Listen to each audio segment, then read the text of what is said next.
네, 안녕하십니까. 반갑습니다. 강에는 사회복지 정책론 기출문제 17회와 18회 분량을 업로드했습니다.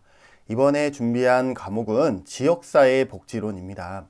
여러분들 지역사회 복지론은 어렵지 않은 과목인데도 불구하고 점수가 아주 안 좋게 나오는 과목 중에 하나가 지역사회 복지론입니다. 지역사회 복지론은 과목 전체를 봤을 때 어느 한 특정한 한 챕터에서 문제가 다수 출제되거나 이러지 않습니다.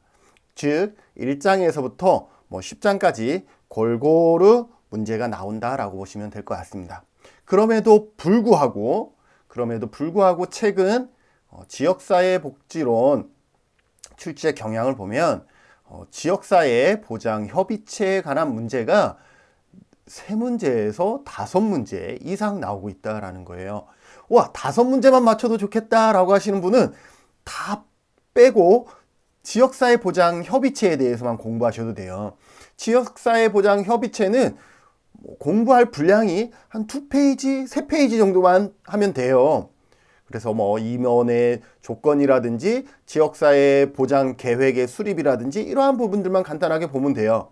그러면 나는 정말 이 과목 포기하고 싶어. 절대 포기하지 마세요. 제 기출문제를 보시면서 하나하나 낱낱이 분해해 드릴 테니까 포기하지 마시고, 그럼에도 불구하고 시간이 없고 너무 어려워 이러신 분들은 지역사회 보장 협의체에 대해서 여러분들이 한번 살펴보시면 좋을 것 같고요. 더불어서 사회복지협의회에 관한 문항도 출제되어지고 있고, 사회적 경제에 대한 문항도 최근 지역사회복지론에서 아주 중요하게 다루고 있는 영역입니다. 그래서 이 뒷부분을 좀 더 집중하시면 그래도 좀 더 시간에 비해 효율성 있는 점수를 받을 수 있겠다라고 얘기할 수가 있겠습니다. 그래서 여러분들이 이러한 부분들 잘 참고하셔서 사회복지 1급 이번에 꼭 따시길 바라겠습니다. 자, 그래서 바로 문제풀이부터 갈 텐데요. 이번에 저와 같이 기출문제 풀이할 내용은 2019년 17회 기출문제입니다. 지역사회 복지론이고요. 자, 그래서 같이 함께 보시도록 하겠습니다. 자, 1번부터 너무 어려울 것 같아요. 그죠? 힐러리가 제시한 지역사회 기본 요소로 옳게 묶인 것은 그랬습니다. 네, 이 지역사회의 핵심 키워드에 대해서 우리가 알고 있느냐, 모르고 있느냐, 이러한 부분들인데요. 일단 힐러리 하면 어떻게 시험에 나오냐 하면 글자가 힐러리, 3글자죠. 그래서 힐러리는 지역사회의 핵심 키워드를 3가지로 나눕니다. 그래서 이 부분은 단순 암기라고 보시면 될 것 같아요. 힐러리는 원래 시험에는 어떻게 나오냐 하면 3가지 요소로 지역사회를 유형화했다 이렇게 나올 수가 있는데, 여기서는 구체적으로 그 3가지 요소가 무엇이냐를 묻고 있습니다. 그래서 이 부분은 암기하셔야 되겠죠. 어쩔 수 없이. 그래서 사회적 상호작용과 공동의 유대감, 그리고 지리적 영역의 공유에 대해서 이 3가지의 요소로 힐러리는 구분하고 있다라고 보시면 될 것 같습니다. 그래서 1장에서 우리가 많이 배웠던 내용 중에 자, 로스가 있습니다.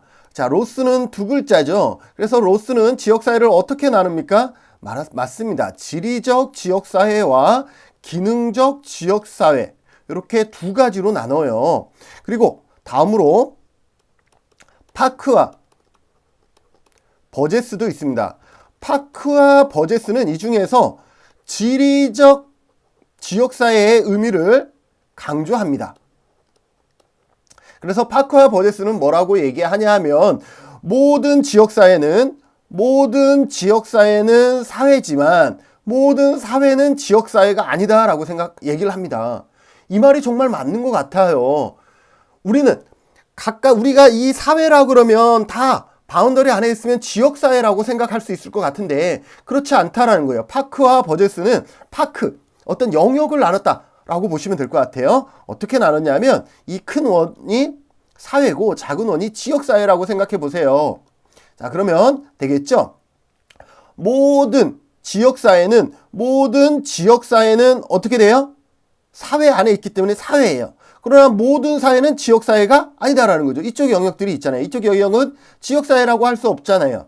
그래서 모든 지역사회는 사회이지만 모든 사회가 지역사회가 아니다라고 얘기하는 사람은 파크와 버제스. 그래서 지리적 의미를 강조했다라고 보시면 될 것 같고, 다음으로 맥키버. 맥키버는 어떠한 의미의 지역사회를 강조하느냐 하면 공동생활권. 공동생활권이라는 단어가 나오면 아, 맥키버구나 이렇게 여러분들이 생각해 주시면 좋을 것 같습니다. 그래서 공동생활권을 강조하는 사람 맥키버. 다음 워렌이라는 사람이 있어요. 자, 워렌은 파크와 버제스는 지리적 의미의 지역사회를 강조했다 그러면 워렌은 지역사회의 기능을 강조합니다. 그래서 기능적 의미의 지역사회를 강조하는 것이죠. 그래서 파크와 버제스와 워렌은 조금 다른 영역에서의 지역사회를 바라보고 있다라고 보시면 될 것 같고, 다음 힐러리입니다.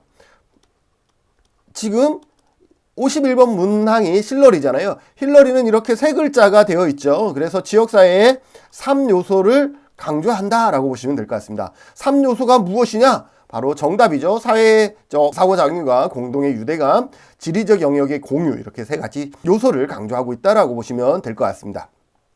다음 테니스. 여러분들 테니스는 지역사회의 지역사회를 공동사회와 이익사회로 나눕니다. 그래서 테니스는 지역사회를 공동사회와 이익사회로 나눈다. 우리 테니스 칠 때 어때요? 코트를 중심으로 해서 나눠서 치잖아요. 그래서 테니스는 공동사회와 이익사회로 나누어서 설명하고 있다라고 보시면 될 것 같습니다. 하나만 더 해볼까요? 한 학자를.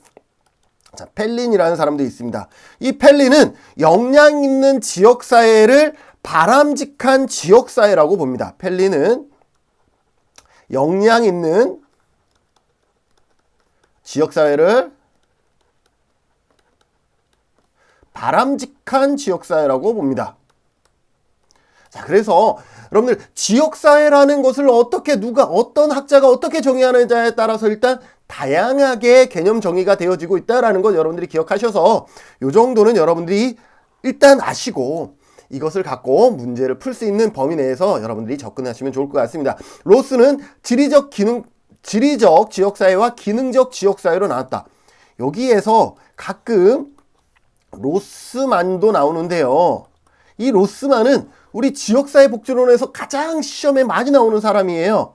그런데 이 앞에 로스가 같아요. 그래서 로스와 로스만은 다른 거예요. 로스만은 가득 찼어. 로스가 가득 찼어. 그래서 가장 시험에 잘 나와. 근데 로스는 뭔가 하나가 빠졌어. 그래서 로스는 지리적 지역사회와 기능적 지역사회로 나누고, 파크와 버제스는 이 중에서 지리적인 의미를 강조한다라는 거죠. 그래서 모든 지역사회는 사회지만 모든 사회는 지역사회가 아니다라고 얘기를 하고 있고, 맥키버는 공동생활권을 강조하고, 워렌은 기능적 의미의 지역사회에 좀 더 관심을 갖고 있다라고 보시면 되겠습니다. 힐러리 글자가 세 글자, 그래서 3요소를 강조하고 있는데 사회적 상호작용, 공동의 유대감, 지리적 영역의 공유. 그런데 교재마다 여기 표현들이 약간 달라요. 그래서 상호적 사교작용이라고 안 하고 사회적 교류 이렇게 표현할 수도 있어요. 같은 의미라고 여러분들이 보셔야 되는 거예요. 그리고 테니스는 두 코트로 나눠서 하잖아요. 공동사회와 이익사회로 나누었다라고 보고, 펠린은 역량 있는 지역사회를 바람직한 지역사회로 보고 있다라는 거. 요 정도 알고 다음 문제로 넘어가겠습니다. 영국의 지역사회 복지의 발달에 영향을 미친 주요 사건들을 순서대로 나열한 것은 그랬습니다. 여기에 보면 보고서가 나오잖아요. 이 부분들 사람들이 다 시험을 포기하세요. 이걸 어떻게 알아요? 자, 시본 보고서 단어 몇 개? 2개. 그 다음에 하버트 보고서 몇 개? 하나, 둘, 셋, 단어 3개. 그리피스 보고서 단어 몇 개? 하나, 둘, 셋, 넷, 4개. 그래서 이 순서를 문항에서는 글자 수대로 따라가시면 돼요. 시범이 가장 먼저, 하버트가 다음, 그리고 그리피스가 마지막. 이렇게 글자 수를 따라가셔도 돼요. 그렇기 때문에 적어도 순서는 리을, 디귿이 된다라는 거죠. 미음, 리을, 디귿이 된다라는 거죠. 미음, 리을, 디귿, 미음, 리을, 디귿, 미음, 리을, 디귿 이렇게 된다라는 거죠. 적어도 보고서는 글자 수대로 따라가면 되는구나만 알아도 1번과 5번은 아니라는 것을 알 수가 있는 것이죠. 자, 그러면 그 다음도 우리가 찾아야 되는데, 일단 정신보건법은 언제 만들어지냐면 1959년에 만들어집니다. 시범보고서가 일단 언제인지를 알아야 되겠죠. 시범보고서는 1968년이고요. 그래서 나머지는 이 이후에 다 만들어진 건데, 그래서 시범보고서가 1968년에 만들어집니다. 그보다 앞서 정신보건법이 만들어지고, 여기에서 또 힌트가 되는 것이 토인비홀의 설립입니다. 우리가 토인비홀 언제 설립됐는지는 잘 모를 수 있어요. 그러나 COS가 자선조직협회니까 COS, 즉 자선조직협회와 인보관이 언제 활발하게 이제 설립되어지는지 이 부분에 대해서 여러분들이 아시면 좋겠죠. 영국의 사회복지를 보면 1601년에 엘리자베스 구인법이 만들어집니다.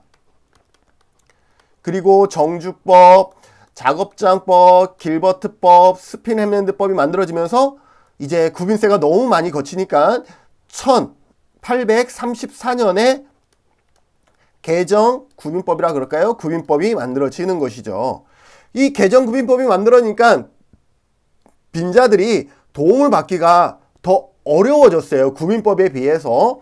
그러다 보니까 이제 빈자들이 늘어납니다. 그리고 이 빈자들이 늘어나니까 다시 이들을 돕기 위한 자선단체들이 늘어나죠. 이 자선단체들이 우후죽순으로 늘어나니까 중복구호나 이러한 문제들이 발생하는 거죠. 그래서 만들어지는 게 뭐다? 네, COS라는 거예요. 그래서 COS는 이 1834년 이후에 만들어진다라는 거죠. 그래서 COS나 인보관은 1860년대, 70년대, 80년대에 많이 만들어진다라는 거죠. 그래서 이러한 어떤 보고서나 법이 만들어지는 시기보다 엄청 앞서 있습니다.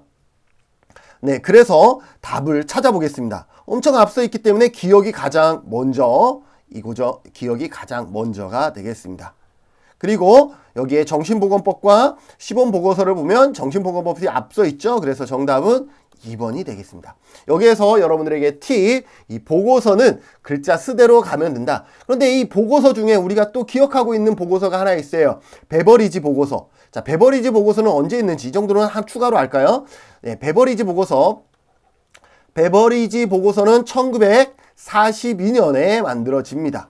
1942년 베버리지 보고서가 만들어질 당시는 2차 세계대전이 한창일 때입니다. 2차 세계대전이 1939년에서 1945년까지 이루어지는데 그 전쟁 기간 동안 베버리지 보고서가 만들어진다라고 보시면 될 것 같습니다. 그러면 베버리지 보고서가 나오면 이 베버리지 보고서가 시범 보고서보다 훨씬 앞에 시행되겠죠. 그렇게 여러분들이 기억해 두시면 좋을 것 같습니다. 자, 웨일과 캠블이 제안한 프로그램 개발과 지역사회 연계 모델에서 사회복지사의 역할로 옳은 것은 그랬습니다. 자, 여기에서 웨일과 캠블이 어떠한 사람인지 우리가 알면 좋아요. 알면 좋은데 우리가 그것까지 다 알기가 어려울 수 있어요. 그런데 정말로 알아야 되는 학자 한 분은 있죠. 누구? 로스만을 중심으로 해서 이러한 학자들의 얘기들을 우리가 좀 쪼개놓고 있거든요. 그래서 로스만이 어떻게 나오냐면 지역 사회 개발 모델, 사회 계획 모델, 사회 행동 모델. 이 로스만은요, 이렇게 사회자가 다 들어가요. 사회자가 전부 다 들어가고 여기에 개발, 계획, 행동이라는 단어가 들어갑니다. 이 지역사회 개발은 누구를 개발하는 거예요? 말 그대로 지역사회를 개발하는 것이죠. 그래서 지역사회가 상당히 중심이 되는 역할들을 하게 되고요. 이 지역사회에다가 이제 어떤 역할을 해주는 건가요? 안내해주고, 조력해주고, 지지해주고, 이러한 역할들을 하죠. 물론 치료도 해주고 이러한 역할들을 합니다. 그래서 이 지역사회에 뭐를 강화시키는 거예요? 역량을 강화시켜 준다라는 거죠. 무엇을 통해서? 어떤 조직이라든지 자조 모임을 통해서 이 지역사회의 역량을 강화시켜 주는 것입니다. 그러다 보니까 강화시켜 주는 것이다? 그러니까 뭐예요? 과정을 중심한다라는 거죠. 과정을 중시한다 라고 보시면 되겠습니다. 반면에 사회계획은 누가 중심이 되냐 하면 일반적으로 계획은 누구에 의해서 수립되는 경우가 많죠. 네, 계획은 일반적으로 전문가에 의해서 수립되는 경우가 많죠. 그래서 전문가 중심이다 라고 보시면 될 것 같고, 전문가가 왜 개입합니까? 전문가는 불필요한데 개입하지 잘 않죠. 그죠? 그래서 문제가 있을 때 문제 중심으로 개입을 하게 됩니다. 그래서 전문가가 문제 중심으로 개입하다 보니까 과업 중심이 됩니다. 과업 중심. 이렇게 지역사회 개발과 사회계획은 차이가 있다라는 거죠. 사회행동은 어떤 거예요? 사회행동은 과정과 과업을 다 중요시하면서 관계까지도 중시합니다. 왜 사회행동은 관계를 중시하느냐? 어떠한 두 집단 사이에서 액션을 취하게 되기 때문에 관계도 중시할 수밖에 없죠. 여기에서 이 사회 속에 어떠한 역할을 하게 되나요? 맞아요. 조력의 역할을 하고 중개의 역할을 하고 옹호의 역할을 하고 어떤 행동, 이러한 역할들을 하게 됩니다. 그래서 어떤 두 집단 사이에서 뭔가를 해야 되는 그러한 역할들이 사회 행동의 역할이다라고 보시면 될 것 같습니다. 그러면 웨일과 캠블이 제안한 프로그램 개발과 지역사회 연계 모델에서 사회복지사의 역할로 옳게 묶인 것은 그랬습니다. 자, 프로그램 개발은 여기를 보시면 되겠죠. 여기. 프로그램 개발은 사회계획 모델의 하나잖아요. 자, 그러면 어디에 해당되겠습니까? 자, 계획가가 들어갑니다. 관리자, 프로포절 제안자. 이번은 전부 다 맞는 것 같네요. 그죠? 그런데 여기에 교육이라든지 협상이라든지 조직이라든지 중재라든지 대변이라든지 이러한 부분들은 여기에 포함되나요? 안 되나요? 가만히 봤더니 지역사회 개발과 사회행동의 모델을 나머지 보기는 짬뽕에 놓고 있죠. 그래서 이렇게 어렵게 생각하는 분들이 무엇을 어렵냐면 대변자의 역할은 뭐야? 계획과의 역할은 뭐야? 이러는데 머릿속에 좀 생각을 해보시면 지역사회 개발 모델은 지역사회의 주민들을 중심으로 그들을 조직해서 그들에게 역량을 키워주는 과정이거든요. 그래서 과정 중시하고 역량을 키워주려면 어떻게 해요? 안내하고 교육하고 지지하고 이러한 부분들이 이루어진다라는 거죠. 반면에 사회계획은 어때요? 계획은 전문가에 의해서 수립이 되잖아요. 전문가는 문제가 있을 때 그 문제 해결을 중심으로 보통 개입을 하니까 전문가가 과업, 문제 중심의 과업 해결에 초점을 맞추고 있다라고 보시면 되고, 사회행동은 과정과 과업 둘 다 중시할 수밖에 없어요. 어떤 변화라는 과업도 중요하지만 어떻게 변화를 만들 것이냐 과정도 상당히 중요시하고 그 두 집단 사이에 가운데 끼어서 역할을 하게 되기 때문에 관계도 상당히 중요시한다라고 보시면 되겠습니다. 여러분들이 이런 문제 이제 앞으로 놓치지 말고 이렇게 논리적으로 생각해서 풀어나가시기를 바랍니다. 자, 54번 지역사회의 역량을 향상시키는 요소로 옳은 것은 그랬습니다. 자, 그래서 좀 전에 설명했던 것을 같이 여러분들이 기억하시면서 봅시다. 자, 다양성 존중과 사회의 가치의 공유다. 그렇죠. 지역사회는 어떤 하나, 일반화라는 단어가 들어가면 지역사회는 틀린 거예요. 다양화를 존중해 주는 것이 상당히 중요하죠. 그래서 옳은 것은 맞습니다. 니은 하위 집단의 집합적인 동질성을 강조한다.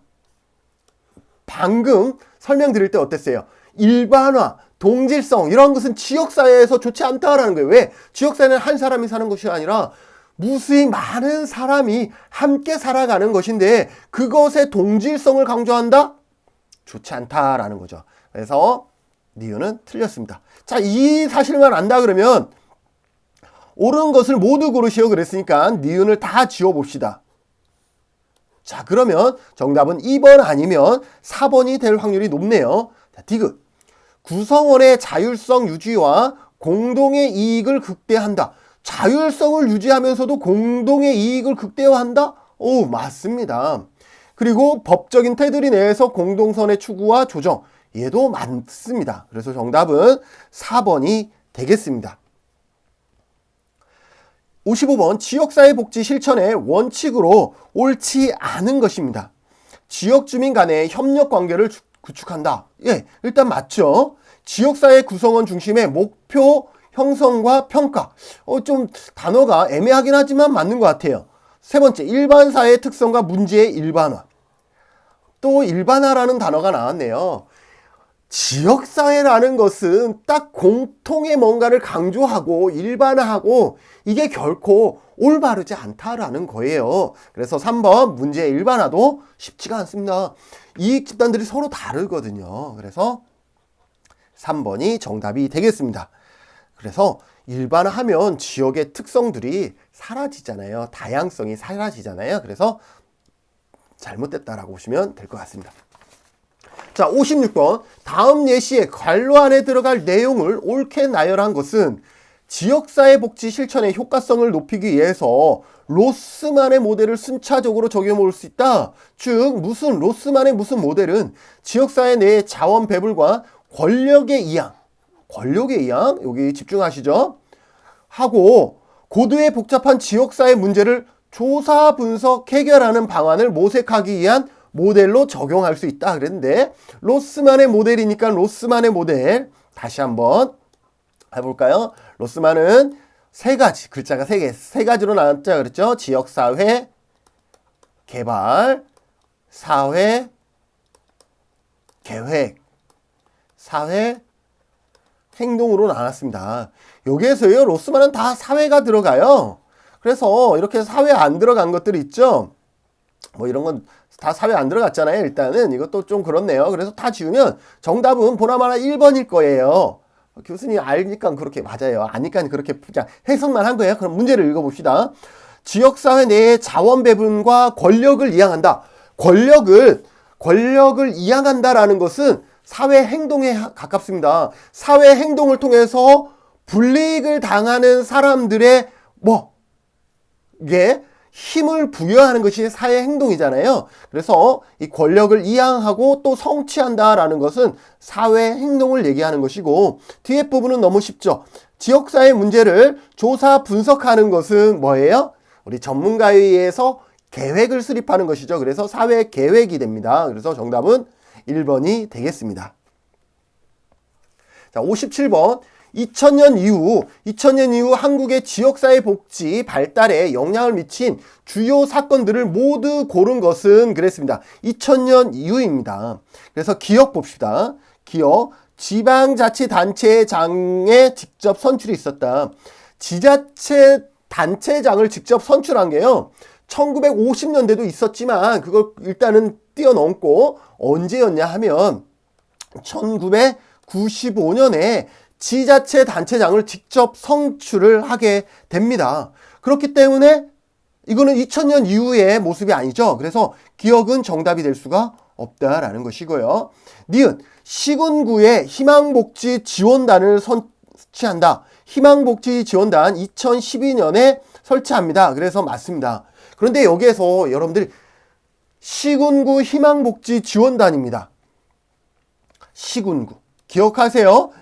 여러분들 문제를 꼬아서 내려고 그러면 여기에다가 어떻게 놓느냐 하면 읍면동 희망복지 지원단 이렇게 할 수가 있다라는 거죠. 그래서 2012년은 시군구 희망복지 지원단입니다. 무슨 말인지 아시겠어요? 그래서 시군구도 앞에서 반드시 놓고 같이 이제는 암기하셔야 된다라는 것이고요. 디귿 영구 임대 아파트 단지 내 사회복지관 건립을 의무화했다라는 거죠. 이거는 언제냐면 1989년에 법이 만들어지면서 1990년대 지역사회 복지관이 대거 만들어집니다. 그래서 이것을 문제를 바꾼다 그러면 이렇게 되겠죠. 지역사회 복지관이 가장 많이 설립된 시기는 언제냐? 1990년대입니다. 1989년에 법이 만들어지면서 주택건설법이 만들어지면서 그 법안에 500호 이상 임대아파트 단지에는 복지관을 반드시 그 내에 설치 운영해야 된다라는 내용이 들어가면서 1990년대 종합사회복지관이 대거 만들어집니다. 그래서 디귿은 맞아요? 틀려요? 2000년 이후니까 얘가 틀렸죠. 그래서 기억도 틀렸고 디귿도 틀렸습니다. 리을, 지역사회 서비스 투자 사업이 실시가 되었다. 네, 이게 2012년으로 보시면 될 것 같습니다. 그래서 정답은 2번이 되겠습니다. 네, 다음 58번입니다. 다음 설명에 해당하는 지역사회복지의 실천 이론입니다. A사회복지사는 결혼 이주 여성들을 지원하는 과정에서 그들의 행동에 영향을 미쳤던 자국의 사회, 경제 및 정치적 구조를 이해하고 그들의 문화적 가치와 규범에 대한 의미를 해석해야 한다 라고 얘기를 하고 있습니다. 얘는 무엇이냐 하면 우선 정답부터 얘기하면 사회 구성론입니다. 사회 구성론이 무엇이냐면 사회 구성론은 말 그대로 소외된 계층과 주변부에 대한 관심을 갖는 것이라고 보시면 될 것 같습니다. 그래서 우리가 일반화된 것들에 대한 퀘스천 마크를 다는 것이죠. 포스트 모더니즘 같은, 그죠? 우리가 그냥 일반적으로 했던 것에 너무 익숙해 있다 그러면 포스트 모더니즘은 그것을 약간 뛰어넘는 그러한 성향을 갖는 것이죠. 그래서 사회 구성론이라는 것은 클라이언트의 행동에 영향을 미치는 사회, 경제, 정치적 구조에 대한 이해를 갖고 클라이언트의 다양한 말 그대로 문제가 똑같아요. 문화적 가치와 규범에 대한 민감성을 어떻게 하는 것이다? 강조하는 것이다. 그것이 무엇이다? 사회적 구성론이다 라고 보시면 될 것 같습니다. 그래서 이것은 개념 정의를 여러분들이 알고 있냐 모르고 있냐 이러한 부분들에 대한 질문이었던 것 같습니다. 자, 59번 지역사회복지 운동에 관한 설명으로 옳지 않은 것입니다. 자, 1번 지역사회복지 서비스 제공기관의 주도성을 강화하기 위해서 필요하다라고 되어 있습니다. 지역사회복지 운동이 지역사회복지 서비스 제공기관의 주도성을 강화하기 위해서 필요한 건가요? 지역사회복지운동은 누구를 위해서 하는 거죠? 하나의 기관, 단체를 위한 것이 아니라 지역사회를 위한 것이죠. 그런데 이 지역사회 안에서 이렇게 어떤 서비스를 제공하는 기관을 위한 것이다. 이거는 지역사회복지운동의 바람직한 모습은 아니죠. 지역사회복지운동의 바람직한 모습은 이 지역 주민을 위한 지역사회의 역량을 강화시켜주는, 그래서 지역사회 개발 모델과 같이 그러한 역할을 해줘야 되는 것인데 제공기관만을 위한 그 제공기관의 주도성을 강화하기 위한 것은 잘못된 것입니다. 그래서 옳지 않은 것은 바로 1번이 될 것 같습니다. 그래서 넘어가죠. 60번 다음 설명에 해당하는 지역사회복지 실천 기술은 A사회복지사는 지역사회 내 저소득 장애인의 취업 문제를 해결하는 과정에서 당사자들의 문제의식을 갖게 하고 그들 스스로 문제 해결 능력을 향상시키기 위해서 노력하였다. 이거는 뭘까요? 우리가 로스만, 다시 계속 로스만으로 해서 접근을 해봅시다. 로스만 지역사회 개발, 사회 계획, 사회 행동입니다. 자, 이랬을 때 약간 개입하는 분이 중간에서 중요한 역할들을 하고 있나요? 그렇지 않죠. 그들 스스로 문제 해결을 향상시키기 위해서 그들 스스로 하면 지역사회 개발이죠. 지역사회 개발이 뭐였어요? 그들 스스로 어떤 문제를 파악해서 그들에게 역량을 강화시켜주는, 역량을 키워준다라는 것이죠. 그래서 이들 스스로가 문제 해결할 수 있도록 해주는 것이 무엇이에요? 지역사회 개발이죠. 그러기 위해서 어떠한 실천가의 역할이 필요했었죠? 조직가의 역할이 필요했었잖아요. 지역사회가 이거는 문제가 있다. 그래서 조직하고 그 조직 안에서 역량을 키워나갈 수 있도록 해주는 역할을 하게 되는 것이죠. 그래서 정답은 4번이 되겠습니다. 어때요? 이렇게 해보니 어떻게 좀 이해가 되시나요? 그래서 여러분들 문제 풀 때 접근 방법에 대해서 제가 설명을 하고 있습니다. 61번 다음에 제시된 지역사회 욕구 사정 방법입니다. 이 문제는요, 알고 있냐 모르고 있냐 아주 간단한 문제입니다. 그래서 지역사회 문제에 대한 전문 지식을 갖고 있는 주요 정보 제공자를 구성한다. 주요 정보 제공자를 구성하는 것은요, 너무 많아요. 여기에 보면 델파이도 주요 정보 제공자를 통해서 이루어지고, 초점 집단, FGI죠. FGI, 포커스 그룹 인터뷰라 그래서 FGI 같은 영어 단어예요. 그래서 초점 집단 기법도 뭐예요? 주요 정보 제공자를 위한 것이고, 또 말 그대로 주요 정보 제공자를 위해 통해서도 욕구 사정이 되잖아요. 주요 정보 제공자라 그러면 마을의 리장이라든지 부녀회장이라든지 가장 오래 사신 분이라든지 이러한 주요 정보 제공자를 통해서 얻을 수 있는 욕구 조사 방법은 많이 있습니다. 다음도 파악해 볼까요? 응답 내용이 합의에 이르기까지 여러 번 걸쳐 설문을 반복한다. 여기 여러 번 핵심이 있네요. 여러 번 걸쳐서 그 설문을 반복하는 것은 델파이 기법입니다.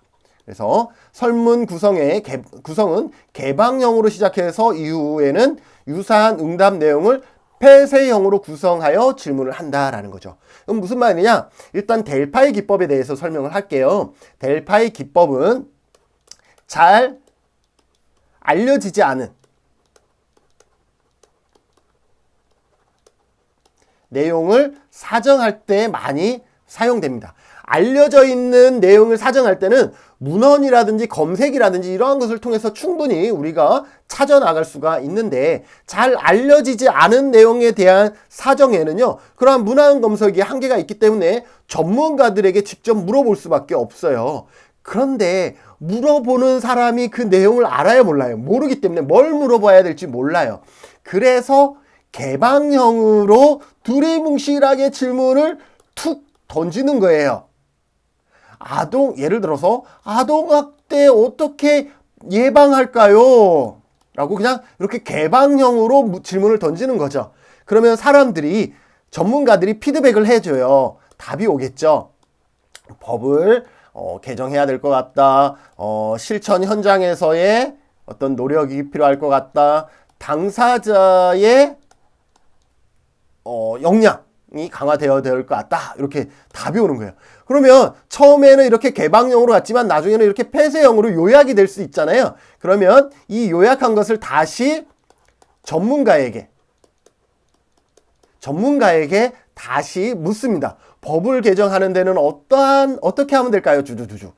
그러면 전문가가 다시 답을 오겠죠. 이렇게 처음에는 개방형으로 시작한 것이 나중에는 폐쇄형으로 해서 체계적인 어떤 우선순위라든지 이러한 요인들로 나눌 수 있는 것을 우리는 델파이 기법이라 그럽니다. 자, 그러면 델파이 기법이 아주 좋네요. 그런데 단점이 있어요. 단점은 시간과 돈이 많이 들어간다라는 거죠. 왜 시간이 많이 들어가냐면 질문을 한 3-4번, 여러 번 하기 때문에, 여러 번 하려고 그러면 당연히 그만큼 시간이 늘어나겠죠. 그래서 시간이 많이 들어가고, 왜 돈이 많이 들어가냐? 전문가이기 때문에 그렇습니다. 예. 저는 전문가에 들어갈 것 같은데 저한테 돈을 많이 주는 사람은 없더라고요. 네, 웃자고 하는 소리예요. 네, 그래서 단점은 시간과 돈이 많이 들어간다라는 것이 단점이다라는 거죠. 그래서 보기에 지문은 델파이 기법을 설명한 것이다 라고 여러분들이 이해하시면 될 것 같고, 61번 지역사회 복지 실천에서 연계기술의 설명으로 옳지 않은 것은 그랬습니다. 연계에 대한 설명으로 옳지 않은 것은 사회복지기관의 서비스 제공 과정에서 연계를 한다 그러면 효율성이 극대화되겠죠? 맞습니다. 사회복지사의 연계망 강화 및 확장, 이것도 맞겠죠? 다음, 이용자 중심의 통합적 서비스 제공, 맞죠? 서비스 계획의 공동 수립과 서비스 제공에서의 팀 접근 수행, 연계라는 것은 이런 어떤 팀 접근, 공동 수립과 팀 접근, 이러한 것들을 좀 다른 말로 하면 사례 관리, 사례 개입이 될 수도 있을 것 같고요. 5번째, 지역사회 복지의제 개발과 주민의식화. 복지의제 개발과 주민의식화, 이거는 연계하고는 좀 상관이 없는 지문인 것 같습니다. 그래서 정답은 5번입니다. 63번 지역사회복지 실천 과정에 관한 설명으로 옳지 않은 것입니다. 옳지 않은 것. 지역사회 문제 해결 과정으로 본다. 실천 과정이니까 문제 해결 과정 맞죠? 문제 발견은 다양한 정보 수집과 자료 수집 과정을 통해서 이루어진다. 상당히 중요한 내용입니다. 다양한 정보 수집과 자료 수집 과정을 통해서 이루어지죠. 문제를 어떻게 개념화하느냐에 따라서 해결 방안과 실천 전략이 달라진다. 맞습니다.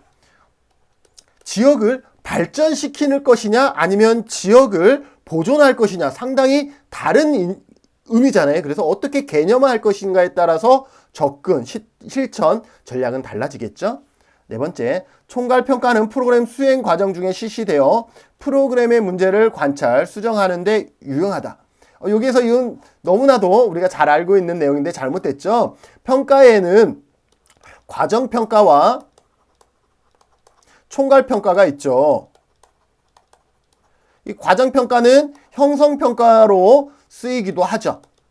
그래서 이 평가, 과정평가는 뭐라고 얘기해요? 말 그대로 과정이 잘 진행되어지고 있느냐를 평가를 해서 피드백을 통해서 피드백을 해주기 위한 그런 어떤 목표가 있죠. 그래서 과정평가는 내가 목적이다 그러면 이렇게 가야 되는데 이렇게 갈 수가 있잖아요. 그러면 이때쯤 과정평가를 하는 거예요. 방향, 목표를 벗어나고 있네? 그러면 여기에서 이쪽으로 꺾을 수 있도록 이렇게 피드백을 해주는 것이 과정평가이죠. 총괄평가는 언제 하는 거죠? 맨 마지막에 실시되는 것이 총괄평가죠. 그래서 보기에 지금 설명된 것은 총괄평가에 대한 설명이 아니라 과정평가에 대한 설명이겠죠. 그래서 5번 정책 목표를 수립할 때 실현 가능성을 고려한다. 당연한 것이고 그래서 옳지 않은 것은 4번이 정답이 되겠습니다.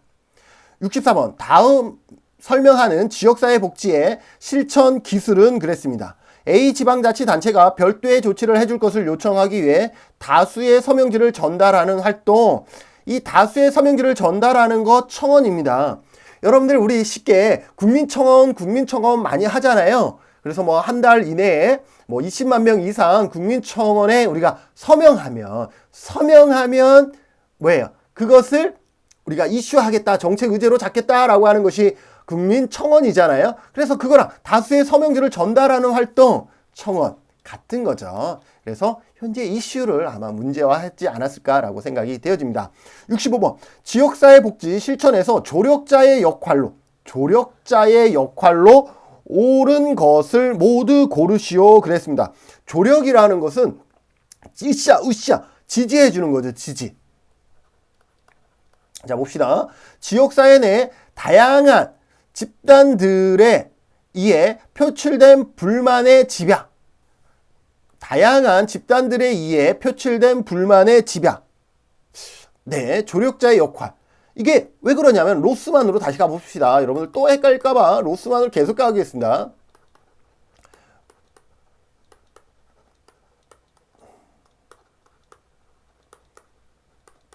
여러분들 저하고 하면 이런 문제는 이제 다 맞출 수 있어야 돼요. 사실 이런 문제가 가장 어렵거든요. 어려운데 어떻게 접근하느냐만 우리가 알면 되겠죠.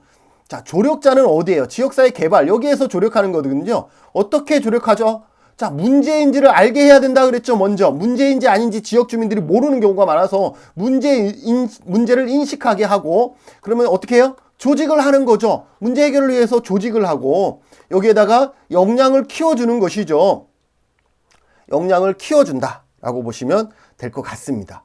자, 그러면 사회계획은 전문가에 의해서 프로그램을 하는 문제 중심의 접근일 것이고 이것은 말 그대로 행동을 취하는 것입니다.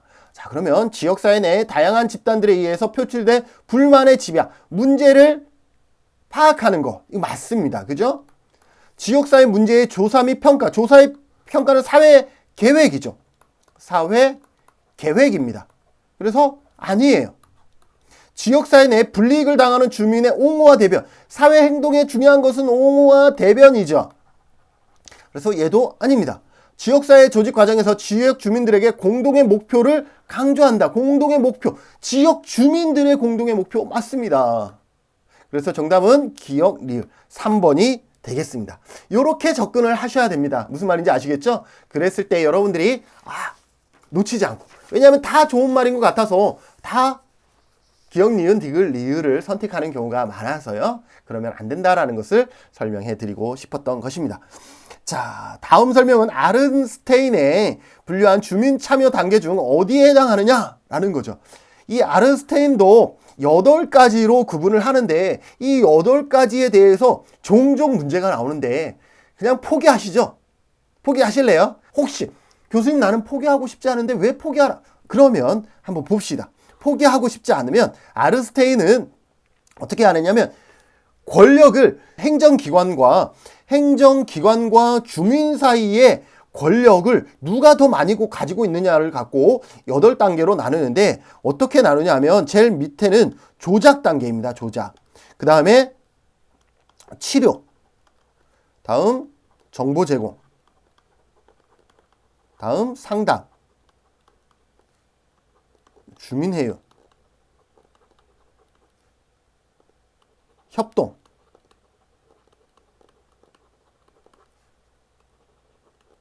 권한. 여러분들 이 순서 외울 수 있겠어요? 이 순서를 암기하지 못하실 거예요. 이 순서를 암기하지 못하더라도 이렇게 선택하는 데에서는 여러분들이 선택할 수 있어야 되겠죠. 조작이라는 것은 뭐냐면 조작하는 거예요. 단순히 알리바이를 성립하게 하는, 그죠? 알리바이를 성립하게 하는 것이 조작이에요. 그래서 여기서는 단순 참여, 그러니까 지역 주민들의 단순 참여를 유도하지만 관심은 없어. 그냥 알리바이야. 우리 지역 주민들도 참여시켰어라는 그냥 보여주기 위한, 그래서 관심은 없는 상태를 얘기합니다. 치료는 듣긴 들어요. 듣기는 듣는데 뭐예요? 관심이 없어요. 단순히 참여만 시키는 거하고 듣는 거하고는 다르잖아요. 그래서 단순히 참여시키는 것은 조작이에요. 알리바이 할 때 뭐 얘기하고 이거 필요 없잖아요. 그냥 갔다 오면 알리바이가 성립되는 거잖아요. 치료는 뭐냐면 듣긴 들어요. 여러분들 병원에 가면 의사 선생님 치료해 줄 때 어때요? 여러분들 얘기 듣긴 듣죠? 그런데 여러분들의 얘기는 참고지 영향을 미치지 않아요. 그거 중요함인데 끝. 의사 선생님들을 비방하는 건 절대 아니고요. 이해를 돕기 위해서 정보 제공. 정보 제공은 말 그대로 나에게 정보를 주는 거예요. 정보를 주긴 하는데 뭐는 없어? 피드백은 없어. 내가 이렇게 하면 어떻게 해야 돼요? 이런 피드백은 없어요. 아주 이렇게 살신성인 이렇게 몸 담아서 이렇게 하진 않고 정보만 툭 던져주고 끝나는 정도라고 보시면 돼요. 상담이라는 것은 뭐예요? 이제 피드백이 포함되고 있잖아요. 그래서 상담이라는 것은 어떤 공청회를 한다라는 거죠. 이제는 듣기는 하겠다라는 거죠. 참여하기를 유도한다라는 거죠. 공청회라는 것은 약간 외형적인 것이잖아요. 그래서 공청회를 거치고 참여하기를 유도해요. 유도한다라는 것은 좀 더 적극성이 있다라는 것이죠. 그러나 얘도 형식적이죠. 우리가 공청회 참여하는 우리 입장에서 어때요? 여기에서 내가 가서 큰 뭔가를 의견을 제시하고 막 이래야지? 아닌 경우가 되게 많죠. 말 그대로 갔다 오지만 형식적으로 갔다 오는 경우가 되게 많잖아요. 내 마음은 그렇지 않은데 공청회 자체가 형식적으로 끝나는 경우가 많잖아요. 그렇고요. 주민회의. 여기 회자가 들어갔잖아요. 그래서 어떤 위원회의 역할을 준다라는 거죠. 누구한테? 주민에게. 이제 주민의 권한들이 조금씩 생기는 것 같죠? 행정이 아니라 이제는 주민의 권한이 조금씩 생기는 것 같아요. 위원회. 그런데 의결권은 없어요. 저도 뭐 지역사회에서 이런 어떤 회의들을 참석하고 위원회의 자격으로 참석하는 경우도 있는데 위원회에 가지만 딱 끝나고 나올 때는 허탈한 경우가 너무 많아요. 행정에서 민간의 의견을 들어주지 않는 거예요. 의결권이 없다 보니까 민간의 의견은 묻히는 경우가 너무 많아요. 예산이 안 돼서 안 되겠네요. 다음에 합시다. 이렇게 돼버리는 거죠. 그럼에도 불구하고 의원회의 어떤 역할, 권한이 주어진다라는 것. 협동관계. 협동관계는 뭐예요? 행정과 주민이 협동이라는 것은 대등한 입장이다라는 거잖아요. 그래서 뭐예요? 대등한 입장에서는 어떻게 해야 되겠어요? 협상을 유도해야 되겠죠. 위원회에서는 의결권이 없기 때문에 주민회의에서는 행정이 더 높은 권한을 가지고 있다. 협동관계에서는 협동이라는 것은 행정과 주민이 대등한 관계이기 때문에 이제는 서로 협상을 유도해야 되는 거예요. 권한임은 누가 더 크겠어요? 권한이 위임됐죠. 누구한테? 주민한테 위임됐잖아요. 위임됐으니까 뭐예요? 이제는 강력한 권한을 갖게 되는 거죠. 강력한. 그래서 이러한 강력한 권한이라고 하면 권한이 이임이 되는 거고, 주민 통제는 뭐예요? 행정은 이제는 부수적인 역할을 하고 주민이 모든 것을 다 통제하는 이러한 역할을 하죠. 이렇게 설명 들으니까 조작에서부터 주민 통제까지 여러분들 충분히 이해가 되시나요? 엄지척 이해되셨으리라 생각이 되어집니다. 자, 그러면 다시 문제로 들어가 볼게요. 행정기관이 일반적으로 주민들을 교육, 설득시키고 주민은 단순히 참여하는 수준, 뭐예요? 단순히 참여하는 수준, 뭐예요? 조작이다. 주민 참여에서 권력 분배 정도가 가장 낮은 조작이다. 가장 낮은 거는 뭐예요? 조작이죠. 알리바이만 수립하려고 하는.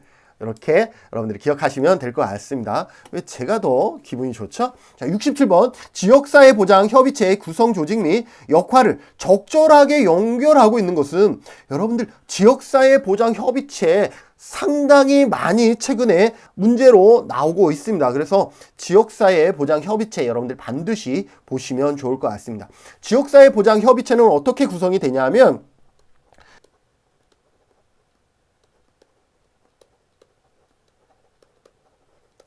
자, 시도에는 사회보장위원회가 있습니다.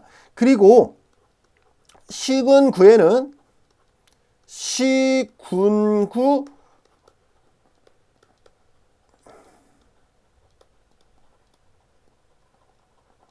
협의체가 있고요. 읍면동에는 마찬가지로 읍면동 지역사회보장협의체가 있습니다. 자, 그러면 이 부분에 대해서 같이 간단하게 설명드려보면, 일단 지역사회보장협의체가 언제 만들어지냐 하면 2000년도에 사회보장협의체 시범 사업을 합니다. 그래서 2000년, 2001년에 지역사회보장협의체 시범 사업을 하고 2003년도에 사회복지사업법, 잘 들으세요. 시험에 많이 나오니까 사회복지사업법이 개정이 되면서 이 안에 두 가지 영역이 포함이 됩니다. 그것이 뭐냐 하면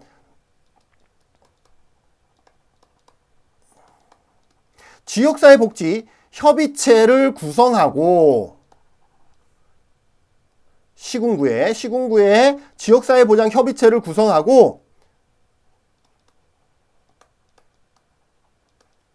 지역사회보장 계획 수립한다라는 거예요. 몇 년마다? 4년마다. 기억하세요? 4년마다. 보통은 3년이나 5년마다 많이 하잖아요. 근데 지역사회 보장 계획은 4년마다 수립을 합니다. 이 내용이 들어가면서 시군구의 지역사회보장협의체는 2005년부터 지역사회보장협의체가 만들어지고, 지역사회보장계획 수립은 2006년도에 계획을 수립해서 2007년부터 7, 8, 9, 10 이렇게 해서 1차 년도 계획이 수립이 됩니다. 그래서 지금은 10, 11, 12, 13, 14, 15, 16, 17, 18, 19, 20, 21, 22 그래서 4차 년도 계획 안에서 사회복지가 실현되고 있습니다. 자랑은 아니고요. 우리 제주도의 제주시 지역사회보장 계획 4차, 그러니까 이번에 수립은 제가 같이 연구원으로 참여해서 같이 수립을 했습니다. 이렇게 해서 시군구의 지역사회보장 협의체가 만들어집니다. 그런데 읍면동은 언제 만들어지냐 이거죠. 읍면동은 이제 설명을 할게요.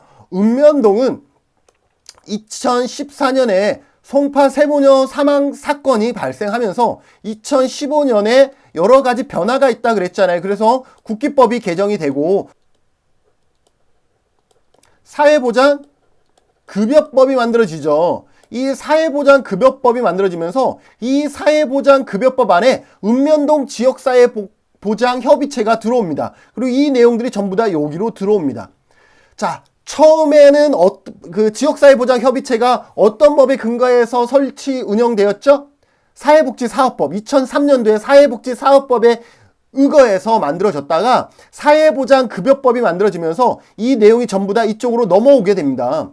그러면서 이름도 사실은 바뀌었어요. 제가 그것을 설명하지 않았는데 2005년도에는 지역사회 복지협의체였어요. 왜냐하면 사회복지사업법 안에 있었기 때문에, 복지사업법 안에 있었기 때문에 지역사회 복지협의체였어요. 그런데 2015년에 사회보장급여법, 보장급여법의 법안으로 들어오면서 사회복지협의체가 사회보장협의체로 바뀐 것이죠. 이렇게 해서 이쪽으로 들어오게 됩니다. 자, 그러면 시험에는 어떤 것이 나오냐 하면 이러한 심의기관이 어디냐, 이런 거죠. 다시 시군구에는 어떻게 나누냐 하면 대표 협의체가 있고 실무 협의체가 있고 실무 분과 협의체가 있습니다. 그래서 이러한 내용들을 여러분들이 좀 아시고, 시군구와 읍면동의 관계는 수직적 구조가 아니라 수평적 구조다. 수직적 구조가 아니라 수평적 구조다. 그러니까 읍면동 지역사회보장협의체는 시군구 지역사회보장협의체 산하기관이 아니다라는 것도 여러분들이 기억해 두시죠. 자, 문제 풀어보겠습니다.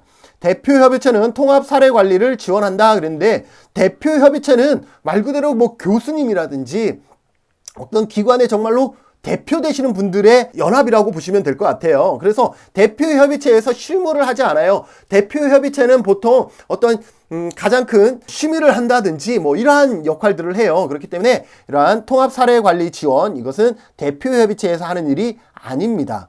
실무협의체는 지역사회보장계획의 의회보고, 의회보고는 누가 하겠어요? 실무에서 하겠어요? 그 위에 대표가 하겠어요? 대표가 하죠. 그래서 얘도 아닙니다.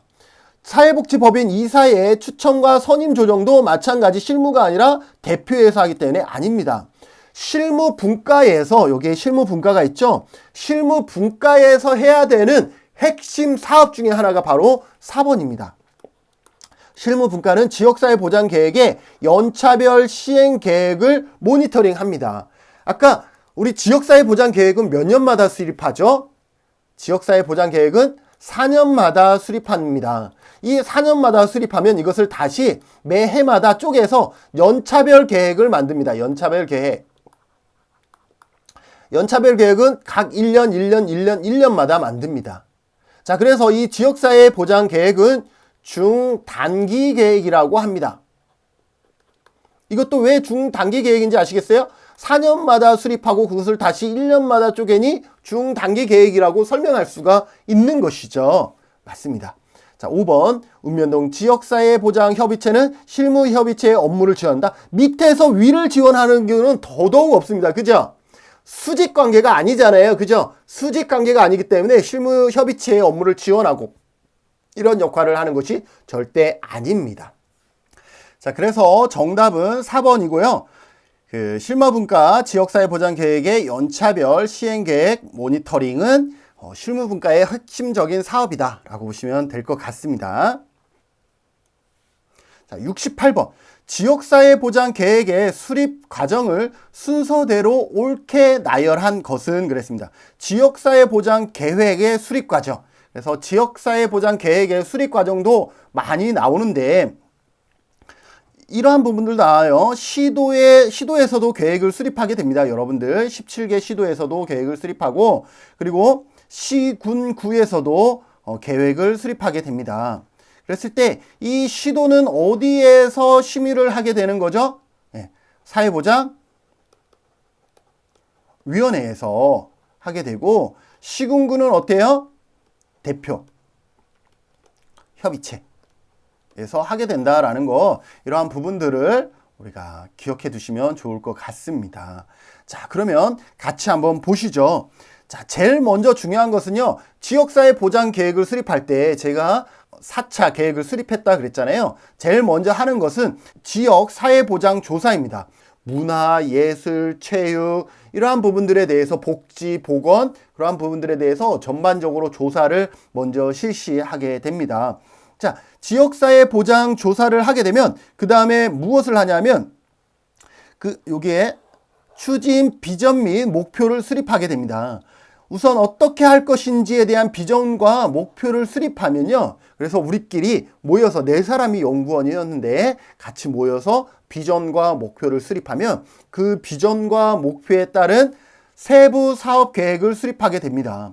세부 사업 계획을 수립하면요. 이것을 행정에서 이제 해 나가야 되는 거예요. 이게 실무는 행정에서 해야 되는 거거든요. 그래서 행정에다가 어떻게 해요? 넘겨줍니다. 그러면 행정에서 뭘 보냐면 행재정 계획을 수립합니다. 이것을 어떻게 할 것인지에 대한 행정적인 계획을 수립을 하는 것이죠.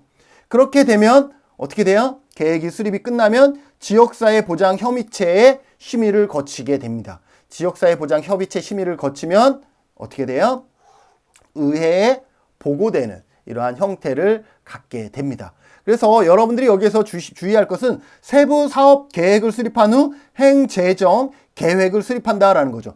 행재정 계획을 수립한 다음에 세부 사업을 하면 행정 밑에 다시 우리가 행정에 따를 수밖에 없는 거죠. 그래서 우리가 먼저 계획을 수립하면 그것을 어떻게 이제 진행할 것인지에 대한 것을 행재정이 나중에 계획 수립을 하게 된다라는 것 여러분들이 기억해 두시면 좋을 것 같습니다. 69번. 시군구 지역사회 보장 계획의 내용에 포함될 수 없는 것은 그랬습니다. 지역사회, 시군구예요. 시군구. 시도가 있고 시군구가 있어요. 그래서 그리고 읍면동이 있어요. 읍면동. 지금은 이 시군구의 지역사회 보장 계획을 얘기를 하는 겁니다. 시도의 계획도 있어요. 그러나 지금은 시군구의 지역사회 보장 계획에 대한 문항입니다. 그래서 포함될 수 없는 것은 그렇습니다.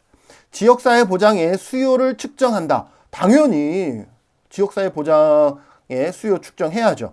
지역사회 보장의 중점, 추진사업 및 연계협력 방안. 당연히 이거 해야 됩니다. 지역사회 보장 전달체계의 조직과 운영. 해야죠. 지역사회 안에서의 어떤 전달체계 상당히 중요한 역할이죠. 네 번째, 사회보장급여의 사각지대 발굴 및 지원 방향. 사회보장급여의 사각지대 정말 중요하죠. 해야죠. 기초지방자치단체 간 사회보장의 균형 발전 노력. 이거 좀 애매합니다. 여러분들 보세요. 저는 제주도에 살고 있어요. 그래서 제주도라고 할게요. 이 제주도에는 크게 제주시와 서귀포시가 있어요. 제가 했던 것은 이 제주시 지역사회 보장 계획 수립이었습니다. 그러면 제주시 지역사회 보장 계획 수립은 이 안에서의 내용들을 담고 있죠. 서귀포도 마찬가지 이 안에 내용들을 담고 있어요. 그런데 연구진이 누구냐, 또 자원이 풍부하냐, 그렇지 않느냐에 따라서 A의 복지가 이만큼이고 B의 계획이 이만큼밖에 수립이 안 될 수도 있는 거예요. 상황에 따라서 말이죠. 그러면 그것을 제주시가 또는 서귀포시가 제주시 계획 수립하면서 서귀포시까지 생각하고 이렇게 짜나요? 그렇지 않죠. 그러면 균형 발전은 누가 해야 되겠습니까?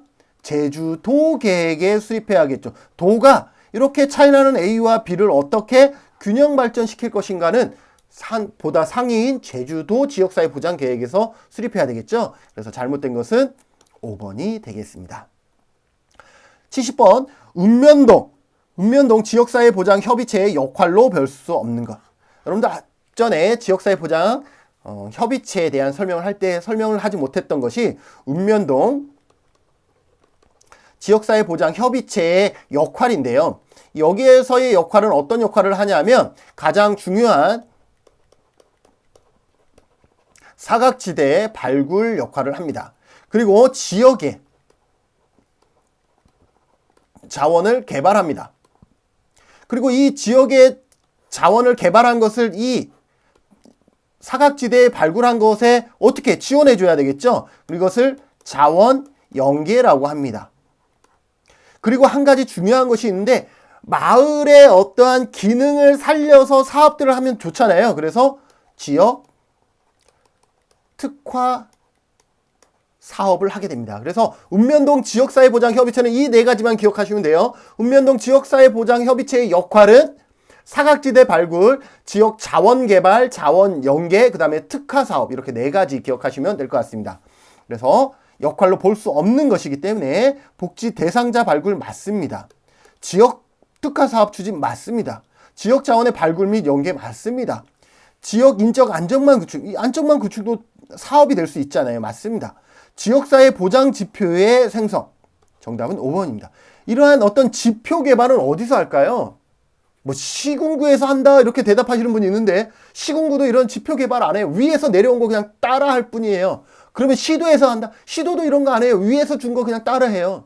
좀 더 위에서 이러한 지표 개발이 이루어지면 시도나 시군구나 읍면동이나는 그 지표에 따라서 계획을 수립하고 이러한 역할들을 하게 돼요. 그래서 보장 지표의 생성은 읍면동하고는 전혀 거리가 먼 아주 위쪽에서 실시하고 있는 내용이다라고 보시면 되겠습니다. 그래서 정답은 5번이고요.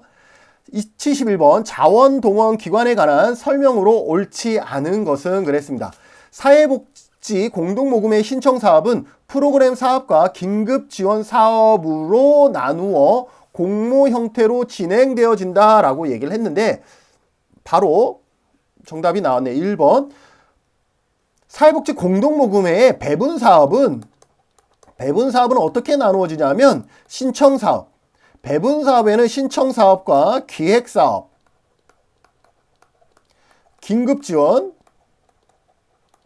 지정기타 이렇게 나뉘어져요. 그렇기 때문에 1번이 잘못됐고 혹 모르더라도 나머지를 한번 봐봅시다. 기업의 사회공헌 센터를 통한 기업 형태는 현금, 물품, 인력 등 다양하다라는 거죠. 그죠? 사회공헌 센터에서 현금을 줄 수도 있고 물품, 인력도 가능하죠. 맞습니다.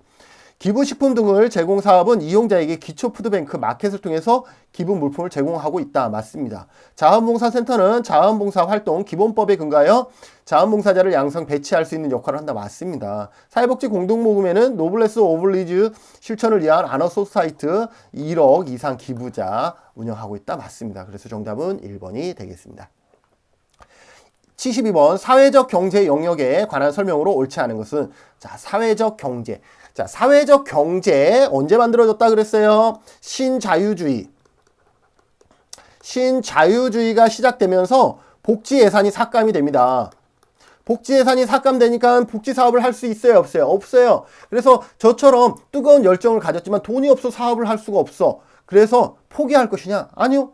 김진우는 절대 포기하지 않습니다. 예를 들어서 사업을 해서 돈을 벌어서 복지 사업을 할 거예요.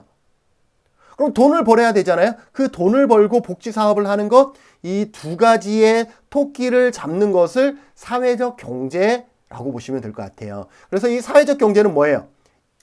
반드시 무엇이 필요해요? 복지 예산에 대한 것을 우리가 충족해야 되기 때문에 이윤 추구가 반드시 있어야 되고 플러스 그 사회적 가치 실현, 이 두 가지가 있어야만이 사회적 경제라고 할 수 있죠. 우리나라의 사회적 경제는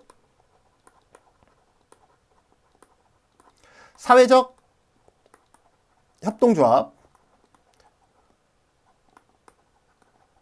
사회적 기업,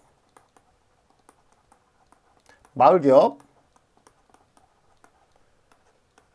자활사업 등으로 이루어져 있습니다.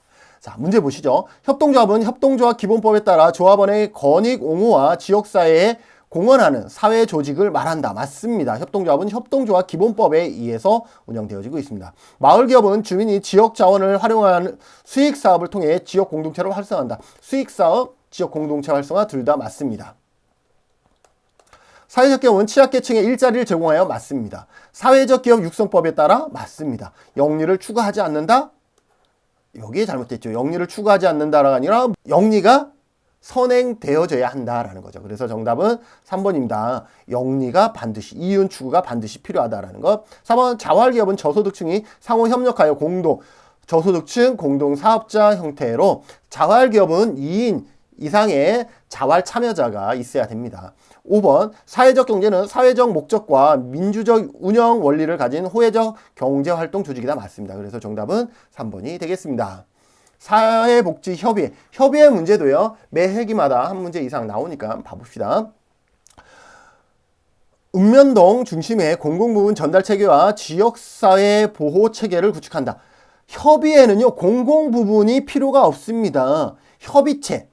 우리가 지금까지 했던 지역사회 보장 협의체는 민관의 연합이에요. 그렇기 때문에 공공이 들어가지만 협의회는 개인과 단체의 연합입니다. 협의회는 개인과 단체의 연합이에요. 그렇기 때문에 여기하고 공공 부분이라고 별도로 언급될 수 없어요. 자, 두 번째, 관계 법령에 따라 10명 이상 40명 이하의 규모로 위원회, 이거 협의체에 대한 설명입니다. 협의체. 시군구 단위에 의무적으로 설치해야 된다. 아니거든요. 시군구. 자, 협의회는 법정단체인데 시도가 있고 시군구에도 있는데 시도는 의무 설치지만 시군구는 설치할 수 있다요. 그래서 제가 살고 있는 제주도만 해도 제주특별자치도 사회복지 협의회는 있지만 시군구에는 협의회가 없어요. 왜? 설치할 수 의무 설치가 아니기 때문에. 그래서 시군구 단위는 의무 설치해야 한다? 아니에요. 설치할 수 있다 정도예요. 네 번째, 사회복지 시설 및 기관 중심의 지역사회복지 증진을 위한 법정단체이다. 법정단체 맞습니다. 그래서 정답은 4번이고요. 사회보장급여 이용, 제공 및 수급권자 발굴에 관한 법률에 의해 이거 뭐예요? 협의체예요. 협의체. 수급권자 발굴, 이건 다른 말로 하면 사회보장 급여법이에요. 2015년부터 실시된 사회보장급여법이고, 그러면 사회복지협의회는 사회복지사업법에, 협의회는 사회복지사업법에 기초한다? 같이 기억해 두시죠. 74번. 다음 사례의 기억, 니은과 관련된 사회복지관의 역할을 순서대로. 종합사회복지관, 사회복지관이네요. A 종합사회복지관은 인근 독거노인의 복합적이고 장기적인 욕구를 사정하여 통합적인 서비스 제공 점검 계획을 수립한다. 이거 완전 사례관리 개념 정의 아닌가요? 사례관리 개념 정의 같아요. 그래서 언뜻 보기에는 2번과 5번일 것 같은데, 이후 독거노인의 생활을 지원하기 위하여 조직하고 정기적인 가정방문을 실시했다. 조직했다. 뭐예요? 교육보다는 주민 조직화가 더 맞겠죠? 그래서 정답은 5번이 될 것 같습니다. 하다 보니 벌써 끝 문제가 왔습니다. 공공 사회복지 전달체계 읍면동 중심으로 개편됨에 따라 나타나는 현상이 아닌 것은, 자, 1번 찾아가는 보건복지 서비스가 확대되는 거 맞죠? 읍면동에서 통합 사례관리를 직접 수행한다? 맞습니다. 사회보장 정보 시스템 행복 이음이 개시됐다. 잘못됐습니다. 일단 보건복지 고용 연계 등 통합 서비스가 가능하된다 맞고, 지역 안정망 구축 맞습니다. 사회보장 정보 시스템 행복 이음은 언제 만들어지죠? 일단 2010년에 만들어진다라는 건 이것이 읍면동에서 게시되는 거 절대 아니죠. 이 사회보장 정보 시스템 행복 이음은 어떤 거냐면, 여러분들이 핸드폰 요금 3개월 체납하면요, 이 행복 이음 시스템에 여러분들의 명단이 딱 보고가 되는 거예요. 이 사람 이상하다. 우리 핸드폰 없이 요즘 안 사는데 핸드폰 요금을 안 냈다? 이거는 뭔가 삶의 심각한 어려움에 지금 처해 있을 것이다. 데이터가 기록이 되는 거예요. 그거를 읍면동에서 하겠어요? 아니죠. 여러분들이 실업급여 받으면 그 데이터가 기록에 남고, 전기요금 연체되면 그 기록에 남는 거예요. 그것들을 읍면동에서 할 수 없어요. 그것은 더 위에서 하게 되는 그런 역할이라고 보시면 될 것 같습니다. 그래서 잘못된 것은 3번이 되겠습니다. 그래서 오늘은 2019년 제17회 지역사회 복지론에 대한 기출문제를 풀어봤는데, 어떻게 같이 푸니까 그래도 좀 아른스테인 같이 아른아른했던 내용들을 좀 더 보강하면서 문제로 어떻게 접근하는지, 그리고 조력과 옹호가 이런 문제들 되게 많이 나왔었는데 우리 친구들 기출문제 풀 때 많이 틀렸었잖아요. 이것을 어떻게 접근할 수 있는지에 대한 접근 방법에 대해서 여러분들이 충분한 이해가 되셨나요? 네, 이러한 이해의 시간이 되셨다면 아마 지역사회복지론이 그렇게 어려운 과목만은 아닐 것이다 라고 생각이 되어지면서 여러분들의 지역사회복지론 공부를 응원하면서 이번 강의는 여기서 마치고, 다음 강의는 2020년 바로 작년에 봤던 18회 지역사회복지론을 열심히 준비를 해서 업로드 시킬 테니까 여러분들 좋아요, 구독하기, 그리고 또 시험 보는 친구들이 있으면 여러분들 혼자 보지 마시고 같이 공유하면서 같이 홍보도 해주시면 고맙겠습니다. 수고하셨습니다.